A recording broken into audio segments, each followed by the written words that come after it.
साहब सतनाम। फूल सी निर्मल राहों में अमर रहे यह भावना, हम सभी सतपथ पर चले, यही मेरी शुभकामना। कहने का मतलब है कि हम लोग थोड़ा जगे। हम दिन में बता रहे थे तो प्रवचन तो कर नहीं पाए, 2 बार आए तो समय नहीं मिला, लेकिन शांति से आप लोग सुनिए, कुछ देर और प्रवचन होगा। सतगुरु कह रहे हैं कि जागत रहो सो दिन है भाई, असोई रहो सो निस्भव आई। खुश दिल सा तेरा भय बिहाना, आ दिल में शोक साँझ सोई जाना। जैसे रात्रि हुआ है ना, सब लोग सोए हैं। जब भोर होगा, अभी सूरज नहीं उगे हैं, तभी हम लोग उठ जाएंगे और कहेंगे कि भाई परछीन होने लगा, अब उठ जाए। तो जब हमारे दिल के अंदर खुशी होगी तो जो है सो भोर होगा, माने ज्ञान का भोर, ज्ञान समझ में आएगा। और नहीं तो हमेशा करोड़ों धन है, राज है, पाट है, सब है, लेकिन हमें शांति नहीं है, तो अंधेरा बना हुआ है, माने रात्रि बनी हुई है। तो सदगुरु कहते हैं कि खुश दिल सा तेरा भय उबियाना, माने दिल खुश हो। तो वो कह रहे हैं कि जागत रहो सो दिन है भाई, माने ज्ञान में जगना है। तो इसलिए आप लोगों से मेरा आग्रह है कि इसी वक्त से हम लोग जग जाएं। हम एक कहानी आप लोगों को कह रहे हैं, परमात्मा को मिलने का तरीका एक पल में मिलेंगे। कहानी के साथ कहेंगे ना तो प्रवचन थोड़ा मन को जचेगा, समझ आएगा। क्योंकि दरिया साहब लिखे हैं ग्रंथ में कि कलिमा कथा बहुत चित राख है, और निर्मल ज्ञान भेद नहीं भाग है। माने मन कथा जो होता है, इसलिए कथा दे दे करके प्रवचन किया जाता है। जैसे परमात्मा कैसे मिलेंगे, तो एक मैं कहानी आप लोगों को सुना रहा हूं। त्रिगुण मत का कहानी है भगवान राम की। एक महात्मा जी थे, बचपन से साधु थे,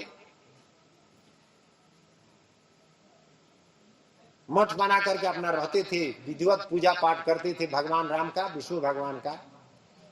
उनका चौथापन आ गया, अभी भगवान का दर्शन नहीं हुआ। एक समय की बात है कि नारद जी घूमते फिरते उनके आश्रम पर आए। ऐसे कहानी में है कि नारद जी पहले घूमते रहते थे, बहुत पहले की बात है। नारद जी जब आए तो महात्मा जी कहे कि नारद जी आप जब भगवान के पास जाइएगा तो उनसे पूछिएगा कि वो महात्मा जी जो है ना,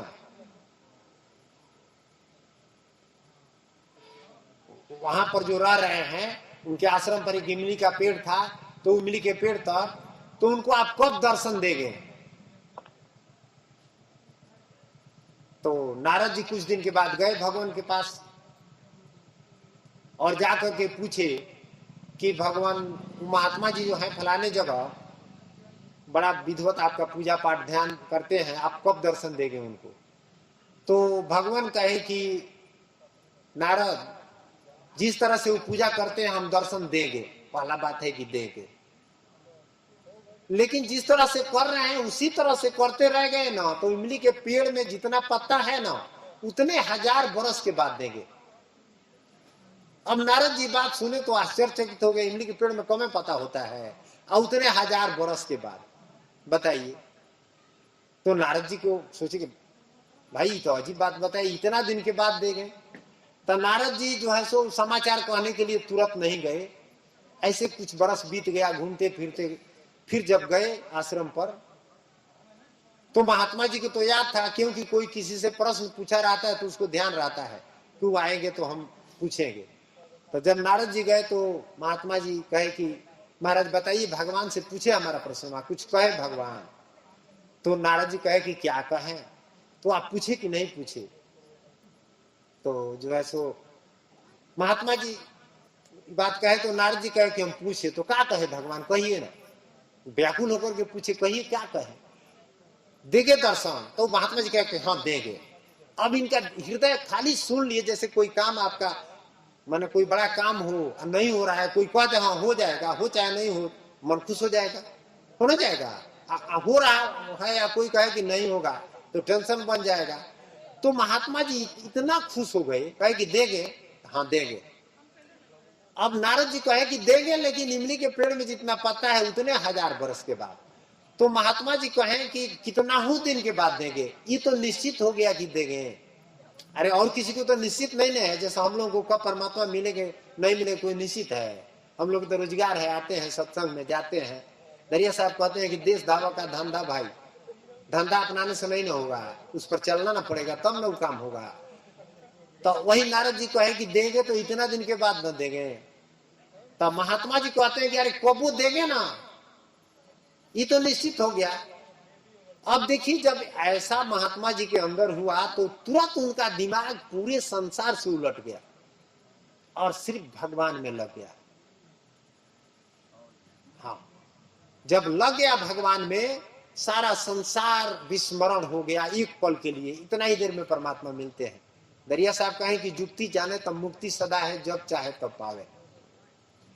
तो उलट जब गया तो तुरंत भगवान वहां प्रकट हो गए, तुरंत उसी वक्त। अब देखिए नारद जी बैठे हुए हैं, जब प्रकट हो गए तो नारद जी कहे अरे महाराज आपको आना था तो कहना चाहिए कि अभी आएंगे। तब भगवान मुस्कुराए और कहे कि नारद जब तूने पूछा तो महात्मा जी हमारे ऊपर भी ध्यान करते थे, सारे संसार में इनका ध्यान रहता था। जैसे हम लोग भी है, अभी नहीं पहुंचे हैं तो घर याद पड़ रहा है।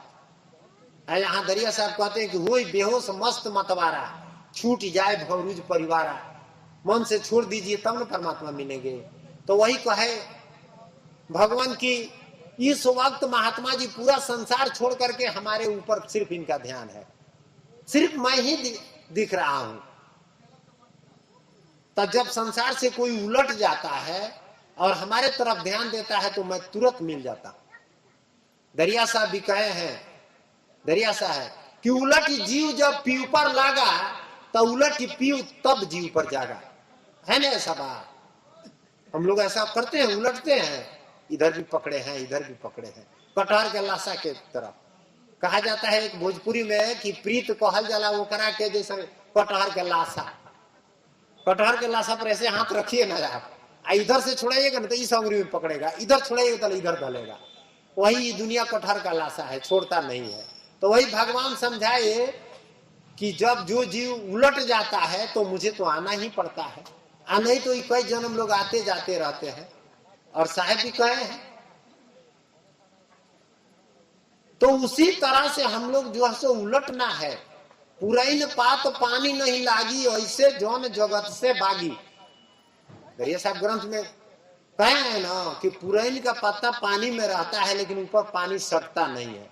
उसी तरह से हम लोग घर में रहे, परिवार में रहे, बाल बच्चा में रहे, कोई बात नहीं है लेकिन अनासक्त रहे, आप तुरंत परमात्मा मिल जाएंगे। ऐसा हम लोग करते हैं?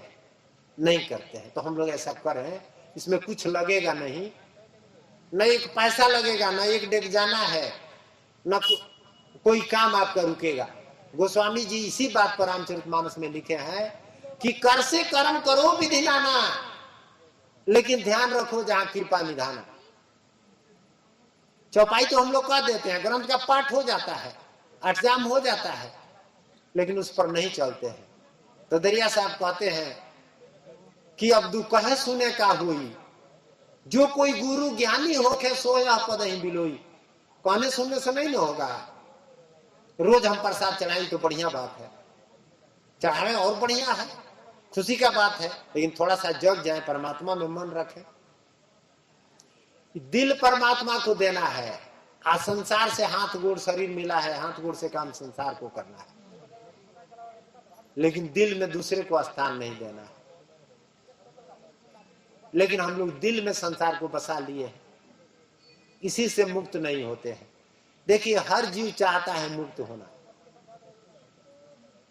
और समय निकलता जा रहा है। एक और कहानी आप लोगों को बता रहा हूं, क्योंकि अब नींद का समय आ रहा है, थोड़ा सा जगिए आप लोग, फिर बार बार समय नहीं मिलेगा। साहब जी बड़ा मेहनत से जग किए हैं, हम लोग को बुलाए हैं। एक सेठ जी थे, एक सेठ जी थे, तो किस संजोग से उनको जमराज से, जो जमराज है ना, धर्मराज जमराज जो जीव को ले जाते हैं, उनसे दोस्ती हो गई सेठ जी से। तो देखिए दुनिया में सब नाता तो ठीक है, लेकिन सबसे बड़ा नाता दोस्ती है। दोस्ती कोई नाता नहीं होता है, लेकिन अगर किसी से आपको दोस्ती बन गया तो जान से बढ़कर यारी है, सबसे बड़ा नाता होता है। रामायण में भी प्रसंग आया है, भगवान राम भी सुग्रीव से जो है सो मित्रता किए हैं। तो गोस्वामी जी तो बहुत लिखे हैं कि जे न मित्र दुख होइए दुखारी, तीनों बिलोकत पातक बारी। जो मित्र के दुख से दुखी नहीं होता है उसको ताकने में पाप लगता है। तो उसी तरह से मित्रता हो गया।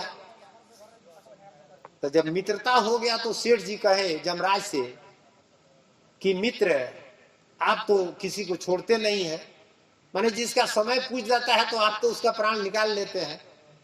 तो जमराज बोले कि मित्र ऐसा तो बात है, मैं ईश्वर के अधीन हूं, लेकिन फिर भी जो सहायता होगा आपका मैं कर सकता हूं। अरे जहां तक होगा तहां तक हम करेंगे जब दोस्त हैं तो कहे कि कहो क्या मैंने सहायता चाहिए तुझे। तो सेठ जी जो है सो कहे कि बस सहायता कुछ नहीं चाहिए, कोई दुनिया में नहीं मैंने जानता है कि कब हमें जाना है दुनिया से, कब मरेंगे, कोई जानता है? नहीं जानता है। थोड़ा सा समय नजदीक होगा ना तो हमारे पास एक चिट्ठी भेज दीजिएगा कि हम जो है सो घर परिवार का काम छोड़ करके अब भगवान का भजन ध्यान कर लें ताकि मुक्ति मिल जाए। तो जमराज कहे कि दोस्त मैं 4 पत्र दूंगा तुमको, मैंने 4 पत्र भेजूंगा, एक नहीं 4 भेजूंगा, लेकिन सतर्क रहना। सेठ जी बड़ा खुश हुए, कहे कि ठीक है हम सतर्क रहेंगे। समय बीतते गया, समय बीतते गया, सेठ जी 80-90 वर्ष के हो गए, पूरा धन दौलत तो था और धन बढ़ गया, कई लड़के थे सब अपना रोजी रोजगार में लगे हुए हैं, आमदनी हो गया है पूरा। सेठ जी अब जो है सो अंतिम समय आ गया है, खाट पर पड़े हुए हैं, किसी को फुर्सत नहीं है पूछने का, समय से भोजन मिल जा रहा है। एक दिन ऐसा समय आ गया कि दोस्त जो जमराज था ना आकर सामने खड़ा हो गया, सामने आ गया। अभी सेठ जी होश हवास में थे, देखे दोस्त को तो इनको बड़ा हंसी आया। सेठ जी को हंसी आया दोस्त को देख करके। तो जमराज पूछे कि दोस्त क्यों हंस रहे हो? कहे कि अरे भाई मैंने कहा कि एक पत्र दे दीजिएगा जाने के पहले, तो आपने कहा कि 4 पत्र देंगे और आ गए बुलाने के लिए। समय पूछ गया है? तो हाँ पूछ गया है आपका समय, चलिए। कहे कि बड़ा आप धोखाबाज दोस्त निकले। तो जमराज कहे कि दोस्त मैं 4 पत्र भेजा आपके पास, आप ध्यान नहीं दिए तो मुझे बड़ा दुख लगा। तो सेठ कहा कि कोई पत्र भेजे तो उसका कोई रसीद वसीद है? मैंने पत्र भेजे तो कोई रसीद है? तो कहा कि हाँ 4 का रसीद है हमारे पास, आपके पास भी है। तो कौन सा पत्र भेजो? कहा कि देखिए 40 का जब आपका समय पार हुआ ना, 40 का, तो आंख की ज्योति कम होने लगी। तो ये पहला जो है सो पत्र था कि आंख की ज्योति कम हो गई, आप जो है सो बाहर देखना बंद कर दीजिए, अंदर देखिए आत्मा को, परमात्मा का ध्यान कीजिए। तो आपने क्या किया कि डॉक्टर के पास जाकर चश्मा ले लिया, है ना ऐसा? अभी आप दुनिया देखना चाह रहे हैं। मुझे बड़ा दुख हुआ कि दोस्त को जो है सो मैंने सूचना दिया, उसके बाद से जो है सो बाहर देखना चाहता है। उसके बाद मोतियाबिंद हो गई, कुछ दिन के बाद तो तुम जो है सो आंख को बनवा लिया। माने जीवन भर तो दुनिया ही देखना चाहता है, जो आज की बात है। इसके बाद कुछ दिन के बाद केस पकने लगा।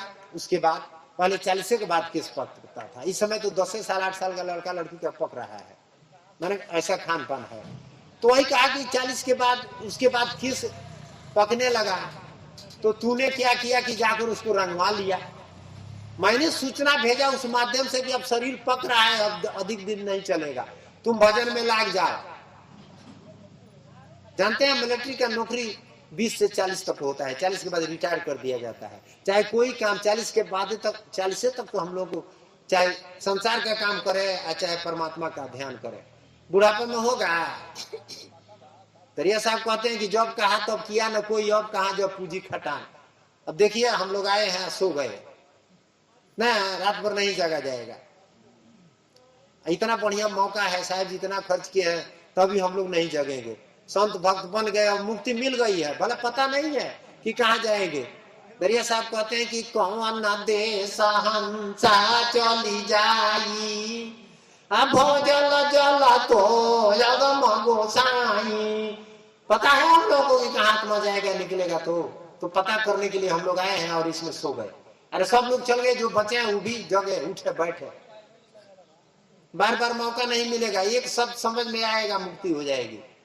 तो वही जमराज समझाया कि दूसरा पत्र मैंने दिया, केस पकने लगा तो तुमने रंगवा लिया। आज तो सब लोग रंगवा रहे हैं, हम भी रंगवाए हैं। 80 साल का 90 साल का बूढ़ स्त्री हो पुरुष हो, ऐसा जुगे हो गया है। तो हम लोग हमेशा जवान बनना चाहते हैं ना, तो बढ़िया है जवान बने रहे लेकिन भजन भी करें, केस रंगवाए लेकिन भजन करें। तो दोस्त कहा कि आप ध्यान नहीं दिए। जमराज बोले, इसके बाद से छोटे बड़े अनेक बीमारी हुई, अनेक बीमारी हुई। तो जब आप डॉक्टर के पास गए, बीमारी भी सूचना है, बीमारी आता है ना। जैसे आज रात में लोग सोए हैं ना, इस गांव का भाग्य है कि यहाँ प्रवचन हो रहा है। जो समझदार आदमी होंगे रात भर जाकर सुनेंगे, क्योंकि शायद गांव भर माइक लगाए हैं। ये काम की चीज है, कितना हो धन खर्च कीजिएगा तो नहीं मिलेगा, सदगुरु का शब्द है।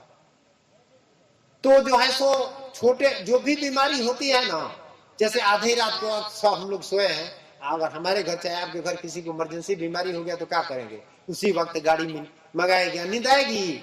आएगी नींद? नहीं आएगी। ले जाकर हॉस्पिटल में ले जाएंगे और कहेंगे डॉक्टर साहब जितना रुपया लग जाए आप बचा लीजिए, कहेंगे ना। अभी सोए हैं, सोए रह जाए, वो समस्या तो हर समय है। तो वही जमराज कहा कि कितना छोटे बीमारी बड़ बीमारी गया आया, हमने भेजा, मैंने भगवान ने भेजते हैं भाई आप सुधर जाओ, समझो कि दुनिया में कोई चीज जीवन अस्थिर नहीं है। तो हम लोग कहते हैं कि भाई दवा कराकर ठीक हो जाए। दरिया साहब कहें कि करते इलाजे बड़े वैद्यहारे, फिरिश्ता कटारी हिया बीच मारे, है कोई ऐसा जो आनी जिलावे, हीरा जवाहर सोना धन पावे। बोलता जो बोलते निकल के जो भागा, अब फिरिश्ते पकड़ के मुसुक चढ़ी लागा। चौबंद में है, बहुत बड़ा बड़ा, कहेंगे तो बहुत समय लगेगा। तो कहने का मतलब है कि शब्द दरिया साहब काहे लिए लिखे हैं? जगाने के लिए न लिखे हैं।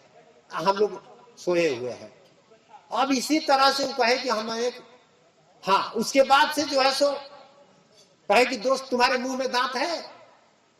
तो दांत था उसके अंदर। कहे कि देखो दांत टूट गया, चौथा सूचना था, अंतिम में दांत टूट जाता है ना, तो तूने दांत लगवा लिया। दांत इसलिए टूटा कि अब बाहर का स्वाद लेना छोड़ दो, अंदर परमात्मा का स्वाद लो, तो लगवा लिया। तो दोस्त जब मैंने सेठ जी सुने तो फूट फूट कर रोए और कहे कि दोस्त तो बहुत भूल हो गई, थोड़ा सा मौका दे दो। तो कहा कि नहीं अब समय नहीं है। तो वही दरिया साहब कहते हैं कि जब कहा तब किया न कोई, अब कहा जब पूजी खटा। कहा जाता है जवानी में, जवानी एक चीज है जो आप दुनिया के लिए लौकिक चाहे पारलौकिक सब कर ले, लेकिन हम लोग कुछ नहीं करते हैं, संसार में लगे हुए हैं। लोग कहते हैं कि चौथापन निरपकानन जाही, जैसे राजा मनु चौथापन में न गए, तो कहा जाता है कि चौथापन निरपकानल जाही। चौथापन में आप क्या कीजिएगा? आपका चलती है, आपके देह में ताकत है, तब तक भजन भाव तपस्या कीजिए। हम लोगों का चौथा आ गया है तो हम लोग अभी से जागे, लेकिन जो नवजुवक है अभी से जग जाए। देखिए रामकृष्ण परमहंस जी एक संत थे, विवेकानंद के गुरु, उनके अमृत वाणी में कहे हैं कि लोग कहते हैं कि बुढ़ापा में भजन करना चाहिए। नहीं, कहते हैं कि पहले लड़का को भगवान के बारे में, परमात्मा के बारे में बताओ।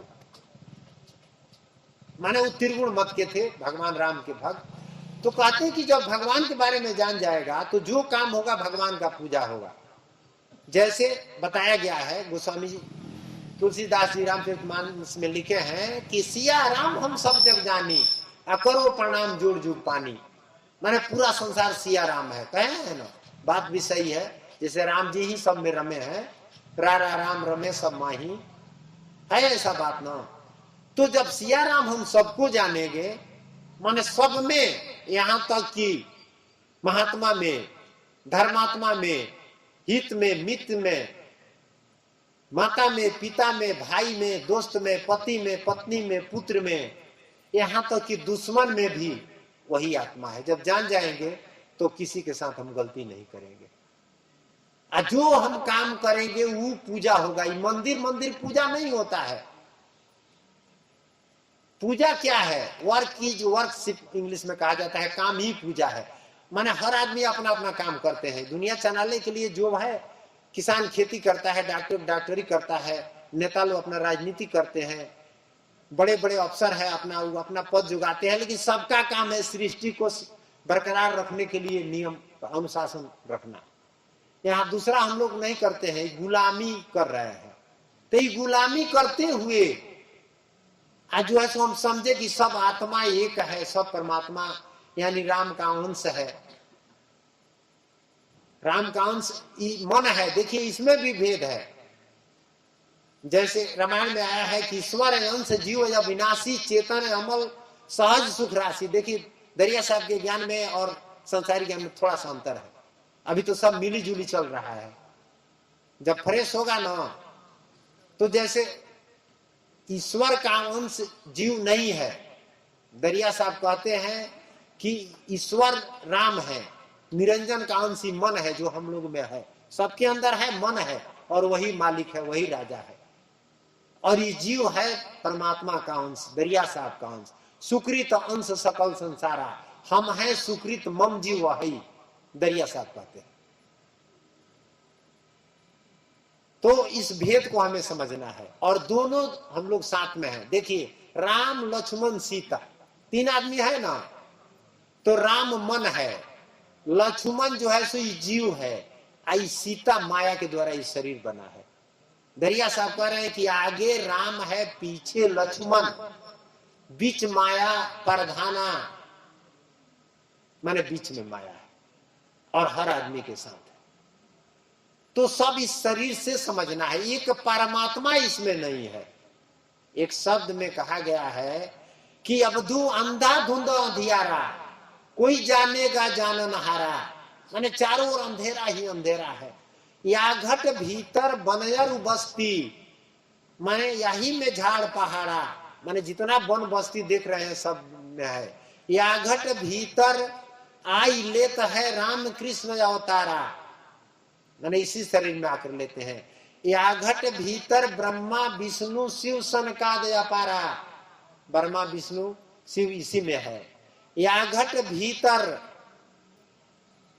या घट भीतर कल्प वृक्ष है, सत्य पुरुष एक न्यारा, कल्प वृक्ष भी इसी के अंदर है, लेकिन सत्य पुरुष अलग है। सत्पुरुष इसमें नहीं है। सत्पुरुष सर्वज्ञ है, वो परमात्मा, उनका जन्म नहीं होता है। दरिया साहब बताए हैं कि यह अवनी जन्म में जो कोई, तो सत्य करता कैसो ना होई, पुरुष ना हो ही आप अवतारा। लोग कहते हैं कि परमात्मा आए, दरिया साहब कहते हैं नहीं वे आए गए न कबही, नहीं गर्भ अवतारा, माने वो आए गए नहीं, वो है, परमात्मा की शक्ति है। अब देखिए कैसे सामने प्रैक्टिकल देखिए, जैसे सूर्य है आकाश में, उसका प्रकाश धरती पर आता है, उसी तरह से सत्पुरुष सतलोक में है, लेकिन उनका प्रकाश हम सभी आत्माएं हैं और इस धरती पर पूरे ब्रह्मांड में है। और निरंजन साहब हैं जो भगवान परमात्मा के अंश हैं, 17 अंश वंश पुरुषोत्तम प्रथम निरंजन राई, वे आवे जाए करे जग रचना, जो किसान खेती करे जतना, यही बात है। तो 10 अंश निरंजन बीरा, 11 अंश सुकृत रंधीरा, 10 अंश लोक में राखो, 1 अंश आगे निज भाखो। दरिया साहब कहते हैं कि 10 अंश के निरंजन साहब है, 10 अंश तक सब समान चलेगा। निरंजन साहब को भी जो मानते हैं वो भक्त होते हैं, उनका वैकुंठ है, समय से उतना दिन रखते हैं, जैसे ध्रुव प्रहलाद, ये लोग अवधि के अनुसार उनके यहाँ रहे और फिर जन्म हुआ। लेकिन अगर मुक्त होना है तो सदगुरु के शरण में जाना पड़ेगा। वही सदगुरु दरिया साहब संसार में आकर के और 5 जन्म में ही बताए हैं, और दरिया साहब स्पष्ट इस भेद को बताए हैं। अब देखिए निरंजन साहब जो राम है ना, दरिया साहब कहते हैं कि हम दोनों हैं भ्राता, एक शीतल एकता। ये दोनों राम लक्ष्मण है ना, दरिया साहब का ही अवतार लक्ष्मण जी का था। सत्य का रेखा वही खींचे, राम नहीं खींचे, और हमेशा साथ भी रहते हैं। जैसे दरिया साहब लिखे कि जहां जहां जीव शिव मन भयऊ, जीव शिव मिली करता कहू, यानी जहां जन्म होता है ना, जीव प्रवेश करता है, वहां मन पैदा हो जाता है। मैंने निरंजन साहब आ जाते हैं। और ये फांस कौन लगाया है? तो निरंजन साहब लगाए हैं। तो निरंजन कोई व्यक्ति नहीं है जो आप खोजेंगे। कितने संत महात्मा झगड़ा कर लेते हैं, कहते निरंजन साहब ही है। अरे मन निरंजन है आपका, अपने मन को पहचानना है। निरंजन माने जिसका अंजन नहीं है। जैसे हम प्रवचन में बताए इसके पहले कि रामायण में आया है कि बिनु पग उचले सुने बिनु काना, तो मन की बात बताया गया है कि मन बिना पैर के चलता है, बिना कान का सुनता है। जैसे मान ली हम लोग यहाँ बैठे हैं, अगर विदेश हम गए हैं तो मन चला गया ना विदेश, देख ना लिए हम, तो मन की बात है, परमात्मा की बात नहीं। तो इसलिए सबसे पहले हमारे अंदर दो चीज है, एक मन है, एक जीव है। देखिए रामायण और महाभारत की जो कहानी है ना, ये रामायण और महाभारत जो बना है, तो जो गीता का ज्ञान भगवान दिए हैं, उसमें भगवान कहें कि अर्जुन इदम शरीरम क्षेत्रम अस्ति। वह लड़ाई कुरुक्षेत्र जो कहा जाता है कि हस्तिनापुर में हुआ था, तो वो लड़ाई वहां की बात नहीं है। गीता में भगवान बताएं कि अर्जुन यह शरीर ही क्षेत्र है, और इस शरीर में हर व्यक्ति के जो हम लोगों का शरीर है ना, यही लड़ाई का मैदान है। और इसमें जो है सो दो शक्ति है, एक दैवी शक्ति और एक आसुरी शक्ति, एक पांडवों की शक्ति, एक कौरवों की शक्ति। कुंती कर्म को कहते हैं और पांडु पुण्य को कहते हैं। जब मनुष्य कर्म करता है पुण्य जगाकर, तो उसके अंदर 5 पांडव जन्म लेते हैं। जैसे पांडव और कुंती के पुत्र थे 5 पांडव, है ना। तो इसको हम लोग ध्यान से सुने तो ज्ञान और स्पष्ट समझ में आएगा। अंदर की बात है, बाहर की बात नहीं है। जब हम कर्म करेंगे पुण्य जगा करके, माने पुण्य वाला काम करेंगे, भलाई वाला, तो धर्म रूपी युधिष्ठिर उसे कहते हैं जो युद्ध में स्थिर हो। तो हम लोग का जो सुबह से शाम तक जो काम है वो युद्ध है। चाहे आप खेती करें, चाहे रोजगार करें, सब किस्म का लड़ाई है। तो जो युद्ध में स्थिर हो उसे युधिष्ठिर कहते हैं। तब जब आप पुण्य से काम करेंगे ना, तो आपके अंदर युधिष्ठिर की शक्ति आएगी। जैसे कोई चोर होता है, चोर अगर वो चोरी करने के लिए जाता है, तो पहले के लोग तो सेन फोड़ करके चोरी करते थे। आप बीच में कुछ दिन लोग डकैती करते थे, तो डकैती करेंगे, अब बम पटकते भागेंगे। ऐसा नहीं कि डकैती कर लिया, कितना हूं बड़ा वीर है तो 24 घंटा आपके द्वार पर बैठा रहे, ऐसा होता है। वो जानता है कि मैंने गलत किया है, क्योंकि उसके अंदर धर्म का कर्म नहीं है। जो कर्म किया वो धर्म में नहीं किया, धर्म किया वो जानता है, इसलिए भय दिखाकर भाग जाएगा। आज जो धर्म में कर्म करेगा, तो जो युद्ध में स्थिर हो, युधिष्ठिर माने उसके अंदर शक्ति आएगी, वो शांत रहेगा। बढ़िया काम करेंगे तो आप लजाएंगे नहीं, डराएंगे नहीं किसी से, है ना। तो उसके बाद दूसरा शक्ति आएगा, भाव रूपी भीम। जब भाव आपके अंदर आएगा किसी चीज के प्रति, तो भीम की शक्ति आएगी। और अर्जुन जो है ना, अनुराग को अर्जुन कहते हैं। यहाँ जितने आदमी बैठे हैं सब अर्जुन है। देखिए आप लोग महाभारत के बारे में बढ़िया से समझेंगे ना, तो कुरुक्षेत्र के मैदान में 18 छोड़ी सेनाएं खड़ी है दोनों ओर से। बीच में भगवान कृष्ण रथ लगाए हैं, रोके हैं। अर्जुन जो है सो निरीक्षण परीक्षण कर रहा है दोनों सेनाओं का। तो उसमें 18 छोड़ी सेनाएं सब मूर्छित हो गई है। 5 भाई पांडव थे ना, अर्जुन ही एक जगह है और एक भगवान जगह है, और सारा ब्रह्मांड रुक गया है। ये सत्संग साधारण बात नहीं है। प्रवचन करने वाला और सुनने वाला बिल्कुल दुनिया से उलट जाता है, जैसे अर्जुन उलट गए हैं। और एकदम सब लोग भीष्म पितामह, और आप लोग देखिए सीरियल में बनाया गया है, चाहे ऐसे भी पक्षी भी आकाश में रुक गई है, हवा भी रुक गया है, सिर्फ 18 अध्याय गीता सुना रहे हैं। तो यहाँ तो कितने अर्जुन है, सब लोग आप अर्जुन है सुन रहे हैं, उसे 18 छोड़ी सेना में एक अर्जुन था, पांचों भाई पांडव भी नहीं होश में थे, सब लोग मूर्छित थे ऐसे, और एकाग्र अर्जुन था, और उसी को 18 अध्याय गीता सुनाई, ज्ञान दिया, वह ज्ञान यू हो रहा है। तो आज तो बहुत अर्जुन है, अर्जुन अनुरागी को कहते हैं। तो जो अनुरागी होता है, अब देखिए धर्म रूपी युधिष्ठिर, भाव रूपी भीम, अनुराग रूपी अर्जुन, सब आदमी के अंदर ये शक्ति पांचों आती है, तब हम पांडव बनते हैं, तब हम विजयी हो गए। किस पर विजयी? परमात्मा मिलेंगे, इस मन माया पर, तब हम मुक्त होंगे।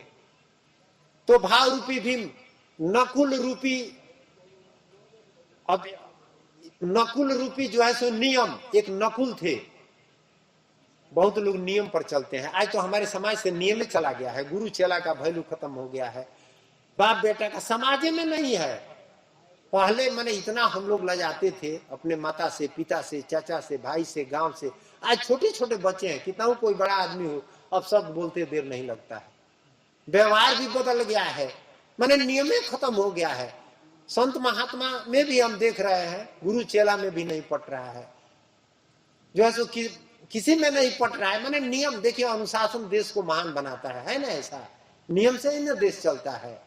लेकिन हम लोग के अंदर ऐसा मानसिकता आ गया है, तो हम लोग को नियम पर आना चाहिए, कुछ नियम मानना चाहिए। हाँ, प्रेम में नियम नहीं होता है, जब अंतिम में जाएंगे ना, अब आत्मा में देखेंगे तो वहां सब छोट बड़ खत्म हो जाएगा, लेकिन तब तक तो हमें नियम से रहना ना पड़ेगा। परिवार में सब लोग रहते हैं, माता पिता पुत्र बहन पत्नी, सबके साथ एक व्यवहार नहीं ना होगा, अलग अलग नहीं, किसके साथ हम क्या व्यवहार करेंगे, वो धर्ममय है, वही नियम है। तो नियम रूपी नकुल, आज सत्संग रूपी सहदेव, 5 शक्ति को आप लोग याद कर लें कम से कम, आज इतना जगह तो हर आदमी के अंदर ये 5 पांडव है। कर्म कुंती को कहते हैं, कुंती से ये 5 जन्म लिए थे। आप पांडु पुण्य को कहते हैं, पुण्य से जब आप काम करेंगे तो 5 शक्ति आप में जन्म लेगी, वो पांडु है। उस पांडु की बात छोड़िए, होगा कोई लड़ाई, गीता में उसका बोलना नहीं है, आप लोग पढ़िए, भगवान बताए हैं कि इदम अर्जुन इदम शरीरम क्षेत्रम अस्ति, क्षेत्र इस शरीर की बात है। ये हो गया 5 पांडव ना, 5 पांडव, 5 अक्षौड़ी यही हुए, और जो है सो कुंती, और जो है सो ये 2 थे पांडु, 7 अक्षौड़ी सेनाएं आपके अंदर है। आप कर्म करें पुण्य जगह करके, 5 शक्ति 7 अक्षौड़ी, आप पांडु हो गए, आप कभी पराजित नहीं होगे। जानते हैं क्यों? लड़ाई जब हुई तो 100 कौरव थे, 100, अब पांडु कितने थे? 5 थे, 100 में से एक भी नहीं बचा, 100 के 100 गए, मारे गए, पांडवों में से एक भी नहीं मरा। तो ये 5 शक्ति जब जगेगी तब परमात्मा मिलेगी, आत्मा की बात होगा, नहीं तो सत्संग हम सुनते रहे, संत भक्त बने रहे, कोई भला होने वाला नहीं है। अपनी शक्ति को पहचानो। हनुमान चालीसा में आया है कि आपन तेज संभालो या पे 3 लोग आपते कांपे। आपके अंदर पूरा संसार का शक्ति है, क्योंकि सब में आप हैं। अगर आप 10 आदमी से दोस्ती रखे हैं, जान से बढ़कर 10 वो आदमी है, आपका दोस्त है, मित्र है, चाहे पिता है, भाई है, आप परिवार आएगा तो 10 आपको छोड़ेगा, मैंने कोई मारने आएगा तो रक्षा करेगा कि नहीं? 10। अगर पूरे ब्रह्मांड आप हैं और आपकी शक्ति है तो आपको कौन क्या कर सकता है? आप हैया है ब्रह्मांड, लेकिन एक दूसरे से द्रोह करते हैं। करते क्या है? मन से करते हैं, मन में जो है सो झूठ साथ पाप पुण्य निमन बाउर हम लोग बतियाते हैं कि फलाना निमन है, फलाना बाउर है, मन माया की चरित्र है। दरिया साहब कहते हैं इससे ऊपर उठिए, आत्मिक बनिए। तो ये तो हो गया हम लोग के अंदर पांडवों की मैंने सेना 7 अक्षौड़ी। अब कौरवों की सेना जाने, इसमें दोनों ना है, ये कुरुक्षेत्र है, इस शरीर के अंदर दोनों है। ये 10 इंद्रियां है ना, आंख नाक कान जिभ्या त्वच काना। दरिया साहब कहते हैं कि आंख नाक जिभ्या त्वच काना, और 5 इंद्रिय ज्ञान प्रधाना। कर पगु मने हाथ पगु, लिंग गुदा मुख होई, या 5 इंद्रिय कर्म सम होई। ये 10 इंद्रिय कर प्रकारा, मन एकादश सबकर राजा, जो जीते सो साधु समाजा। ये 10 जो इंद्रियां है, एक मन है, 11 है ना, ये 11 छोड़ी सेनाएं इसमें है कौरवों की। यही सेना हमेशा विजयी है। आंख कहता है कि सुंदर रूप चाहिए, हम देखते हैं। कान कहता है कि सुंदर गाना चाहिए, भजन खूब राग से हो। भला भक्ति हम ना करें, नहीं ना। दरिया साहब कहें कि गावे बावे जगत रिझावे, गावे बजावे जगत रिझावे, सोनर सपने मोही न भावे, है ना ऐसा। तो कान कहता है कि बढ़िया चीज हम सुने, जीभ कहता है कि बढ़िया स्वाद चाहिए। सब इंद्रिय अपना अपना मांगता है ना। तो अगर इंद्रिय के आप वशीभूत हैं तो आप कौरव हैं, आप मन सबका राजा है। तो ये शरीर कुरुक्षेत्र है, इसके अंदर हमेशा द्वंद्व चल रहा है हर आदमी के अंदर। और अपने में अपनी ये पांडवों की शक्ति को जगा करके धर्म से कार्य करके, मैंने धर्म में कार्य करेंगे, धर्म मैंने भलाई, दूसरे का नुकसान न करें, तब ये शक्ति जगेगी तो आपका विजय होगा। तब आत्मा परमात्मा की बात समझ में आएगी। आज जब तक ये हम नहीं करेंगे, हम अपना नाम भजते रहे, बढ़िया बात है। लगे हैं काम में तो कभी जो है सो अरे कभी समझ में आएगा, लेकिन ये बात जब समझ में आ जाएगा अंदर का, तो जो है सो हम मुक्त हो जाएंगे। और तब रामायण की, गीता की, दरिया साहब की बात समझ में आ जाएगी। और नहीं आएगा तब तक वो बड़ा है, वो छोटा है, उनका वो ठीक नहीं है, हम ही करते रहेंगे। दरिया साहब कहते हैं कि अपने निर्मल हो किनारा, जो पुरैन जल रहत निनारा, मैंने अपने निर्मल बनना है।